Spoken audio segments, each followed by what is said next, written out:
Yeah, I just got a beep. And they were like, oh yes, we see that you just got a beep from this number. And then you would hang up and then call them because they wouldn't even connect you. So they would tell you what the number was that you got the beep from, and then you would have to call that number from your phone. From your own phone, wherever the phone is. So that was the your point. House phone. Why not just call them? Because they weren't part of the phone Why system. Beep them? Why beep? Why beep in the first place? Because you need to know that somebody's looking for you. Why not just call me? Because you're not at home and you have no cell. The whole idea is that if you're out and about, somebody beeps you, you call in and you say, oh, because you can call from like a payphone. Yeah, and then you go so you're like in the payphone. Yeah, and then you're in the payphone calling the operator, and then you write the number down. Holy! You don't write it down because you only gave out a few numbers. So you know it's either like, your wife 917, that's my husband. It's either your wife or your job. Usually or your doctors, babysitter. Or doctors. Your doctors were beeping you? No, it was doctors that used it, and lawyers and shit like that. The people that had like a lot of dynamic things going on at the time. Which is why the stigma happened. Why do you need a beeper? What are you, a drug dealer? What are you, a doctor? Those were always the two things people said. Because doctors needed them and drug dealers needed them. And maybe a lawyer every once in a while. And maybe a lawyer every once in a while covering the drug dealer, right? So or the doctor, or the doctor. Or the doctor, because he's a malpractice. It was just a black box with a little clip. And it would just beep. Yeah, see, I had the black box, but it had the screen. Nah, man, that was like 10 years later. And I remember because my dad was a cleaner. Cleaners are really important in Manhattan.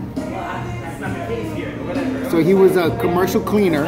And they were like, get the cleaning guys up here. Things would break, especially in the winter. Pipes would break.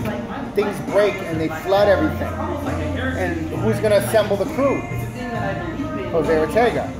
How do we get in touch with him? How do we know if he's in home? Beep him. Beep, beep, beep, beep, beep, beep. And he'd call up and be like, okay. And he'd hang up and he'd have to go and like window wash some shit out of some shit. But it wouldn't vibrate. It would only beep. No, it only beep. There was no vibration. Vibration came later. It would literally go beep. It was long beep. I think my beeper was only on the setting of vibrate. No. And I'd look down and I'd be like... So I was about 7, 8, and then I got a beeper later on, about 16, 17 when I got my first beeper, so 10 years later. And by then they had screens. That's what I had. They would light up. Mine was purple. They would do like all this shit. I think I had 2 beepers once. Yeah, I had 3. Oh, sorry. I thought it was cool that I had 2 beepers. I had 3. Line them up. I would line them up. I was so stupid. And I had a Sky page that would tell me the stock market when I was like 18. Just in case. Just in case. But I could read Mad Sports, which was good. I could read Mad Sports. You have mad bras with that fucking beeper. You got so many bras. Yeah, it was huge, and it would light up blue and be like... The girls were like, wow, he got money. He's either a doctor or a drug dealer. Exactly. And I was neither. I was a window washer.